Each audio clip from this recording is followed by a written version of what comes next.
Okay, thank you, Charlotte. Thank you, Roberto. While waiting for questions from the audience, maybe I could start with you, Charlotte. And you said, when we have an ICH on anticoagulants, we need to reverse the anticoagulant effect. But you say when it's on antiplatelet therapy, you don't have to reverse the effect of antiplatelet agents with platelet transfusions. Where is the logic for that? Well, I really think that the disorders created by oral anticoagulant in the hemostatic cascade have an impact of the ongoing bleeding, while when you take antiplatelet, the impact on the cascade of hemostasis is not the same. And if you transfuse platelets, you don't correct the abnormal alteration of platelet function. So the truth is that it's just because we do not have the right tool. There's probably some space for the right tool to correct platelet dysfunction, but it's not platelet transfusion.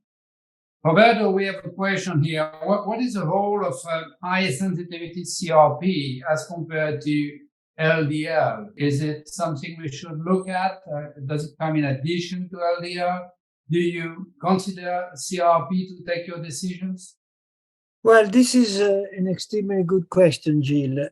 What can I say? CRP is a good index for inflammation, and inflammation, I'm certain, is playing a very important role in cardiovascular disease, and particularly in the coronary artery.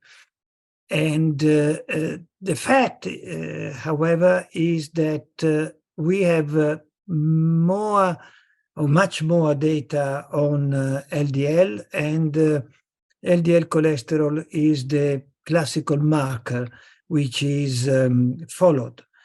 We do not, in the practice of the institute where I was working, we were not really using routinely CRP as an index of inflammation. We did participate at a study, I've forgotten the name of the study, and actually reducing it with a drug did produce rather good result, but the company stopped to continue to do the study because it was quite difficult practically. You had to have the patients coming back for the measure of CRP. I know that there are going on studies with the new drugs which are able to act on inflammation, and of course CRP is the marker for it. So I think is very promising. I think we should look at it. At the present time, we are not really considering it a lot in our decision. Yes, I agree. And clearly, as CRP may help to identify the highest risk patients in primary prevention, but we have also now studies with colchicine, for example. In patients with inflammation. Some of these studies are interesting results. Charlotte, when we come back to the risk of intracranial bleeding, do you make a difference between aspirin and clopidogrel for the risk of intracranial bleeding? Or if you have a patient on single antiplatelet therapy, whatever it is, for you it's the same way as aspirin or clopidogrel? No, for me it's the same. Aspirin or clopidogrel is the same when you're in monotherapy. You increase the expansion time when you are on double antiplatelet drug. And at present, we don't really have strong signals about being in a worse situation when you're under ticagrelor. We don't know yet. But for me, it's the same, yeah. And one more question for you, Charlotte. You discuss these two big issues, small vessel disease and cerebral amyloid angiopathy as the main causes for intracranial bleeding. Can can we prevent this to happen in patients? What shall we do? Control blood pressure, of course, but what else? Well, for deep perforating vasculopathy, so deep bleed, I think, blood pressure is the thing, but also alcohol consumption. And we have this study in the north of France where people drink quite a lot. And in fact, when you were used to drink every day, so I would say excessive alcohol consumption without the notion of addiction. So I'm not talking about alcoholism. People tended to bleed 10 years before people who do not drink regularly. And when they bled, their risk of dying was much higher. So blood pressure control, alcohol consumption, and physical activity is extremely important for those patients.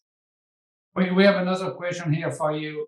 Is there a role for an early start of statins in patients with acute ischemic stroke? So, in fact, we do not have any data either in the acute ischemic field or in the ICH. We don't know when we should start because we apply the concept of Sparkle trial, so atorvastatin 80 or TST with a lower target. But in fact, people were included in the study a few months after their ischemic stroke. So I think that there's probably room in introducing statin very early on in atheromatous patients, but in patients with very large ICH, reperfusion, and when the blood-brain barrier is suffering because of the mechanical thrombectomy and reperfusion, the debate is on, and we're not sure that it doesn't induce more hemorrhagic transformation. So, to tell the truth, we don't really know.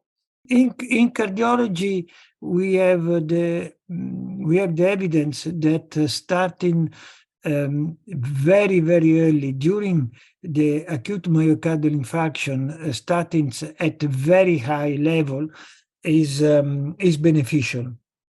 And I think there was a question about this, and maybe it's beneficial also in the brain because why not? You know, there is a stabilization of the plaque. At least we think that is what they are doing, and also the so-called non-lipid lowering effects is maybe quite important. Less apoptosis, so maybe it's a good idea. But it's probably a good idea in ischemic stroke due to atheroma. Yeah. And the problem is that when the patient is admitted, you have a look at the brain. Is there an occlusion in the middle cerebral artery? And you don't know immediately what the cause is. And the individualized strategy according to the nature of the underlying vessel disease is another challenge for us to know it as soon as possible to better choose which treatment. So probably statin, yes. Probably for atheroma patient, yes. But admission, we don't know.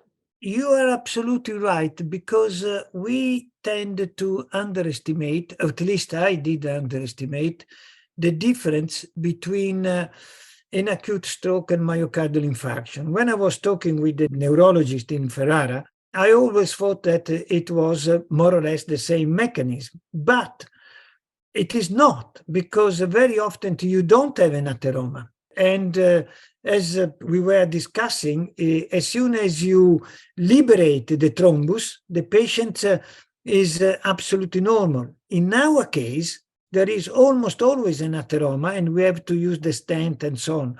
So the pathology is completely different. And we underestimate that. At least I underestimate it. Charlotte, one more point. As a neurologist, do you fear very low LDL levels for the risk of intracranial bleeding? We have seen papers out there, especially big population studies or meta-analysis, suggesting that there may be a risk of intracranial bleeding with very low LDL levels. Is that correct? Well, once again, I think it depends on the chronic, on the nature of the underlying vessel disease. Yes, I probably fear it in cerebral amyloid angiopathy, where the very small cortical vessels, where the endothelial and vessel walls are totally disturbed by amyloid protein. So in those patients, yes, I fare very low level of cholesterol. In patients with deep perforating vasculopathy, no. And in the general population, I think most of the population-based study was associating the risk of ICH in low cholesterol that were naturally low. So probably they had a low cholesterol because they had other comorbidities associated, so confounding factors. So just in CAA, I'm very cautious about very low cholesterol in CAA patients, not in the general population. Roberto, one question for you. We didn't mention too much beta blockers for these patients with a large anterior MI. How long are you going to prescribe these beta blockers for your patient? 6 months, a year, 10 years, for life? What is your advice? Well, to be honest, we are not sure whether we should use a beta blocker in a patient with ischemic heart disease without MI. And the reason for that is because there are no real data that beta blocker can improve prognosis. And actually, there are data from not from clinical trials, but from the general population that the beta blockers can even result in higher incidence of myocardial infarction. I'm referring about the data of Gabriel Steg and so on in his registries. Yes, in but patients, these patients have an MI. Yeah, in a patient with an MR, you are absolutely right. Beta blockers are indicated and are definitely indicated for the first year. Whether to continue or not on the second year is still a question mark, although we continue. And in these particular patients, if you remember well, there was an ejection fraction almost below 40%. So by using a beta blocker, you would do also good for the ventricle. You will reduce the natural remodeling. And I think that in that particular question, a beta blockers will be provided forever. Charlotte, we have one question from Peter. He asked several questions, very good question. Actually, this one is about dual antiplatelet therapy for acute ischemic stroke. Can you sum up the data that we have now? Which agents, aspirin, clopidogrel, ticagrelor, for how long? I think it's important. It's new in the management of this patient. Yeah. So we mainly use dural antiplatelet therapy in minor stroke or TIA. So we do not use in large ischemic stroke. So minor stroke or TIA that are not associated with AF. So those patients in who you're much more in favor of an atheromatous cause, we could either use aspirin clopidogrel for 21 days or aspirin ticagrelor. In France, I think people mostly use aspirin clopidogrel. The same in Italy, I guess. And 21 days, because after that, the benefit is outweighed by the hemorrhagic risk. Roberto, what is the best blood pressure you recommend in primary prevention? This is another big question. I think according to the age, this patient was 68. I think 130 will be good. However, if you talk with the expert of hypertension, they will tell you that if it's tolerated, you should go below 120 if possible, and even in a very elderly patient. I, as a cardiologist, I'm a little bit reluctant to reduce blood pressure too much, particularly in a patient where you could have some problems with the coronary artery. And if you reduce too much the perfusion pressure, you might somehow have problems. And we did experience that problem in a trial that I'm sure you remember, Gilles, was Signify. We treated 19,000 patients with this idea: the lower the heart rate, the better. We were using ivabradine at a very high dose. In 1,500 patients, ivabradine was wrongly provided together with the beta blockers or a calcium blocker and so on. And there was a further reduction of blood pressure, and these patients actually experienced actually worse outcome. They had the infarct, probably, because it's very difficult to be sure, because of the impairment of the coronary circulation. They were all patients with non-coronary artery disease. So I would be cautious in reducing too much the blood pressure. 130, between 120 and 130 is ideal for me, but not for the hypertensive people. Charlotte, one more question, maybe. When we have several risk factors, of course, we treat all of them. But when we have several causes of ischemic stroke, what are you going to do? If you have AF, atheroma on the carotid, maybe a patent foramen ovale, do you treat one? Do you treat two? Do you treat all of them? Okay, so if there's AF and a patent foramen ovale, I will not close the patent foramen ovale. I will only give oral anticoagulant, first thing.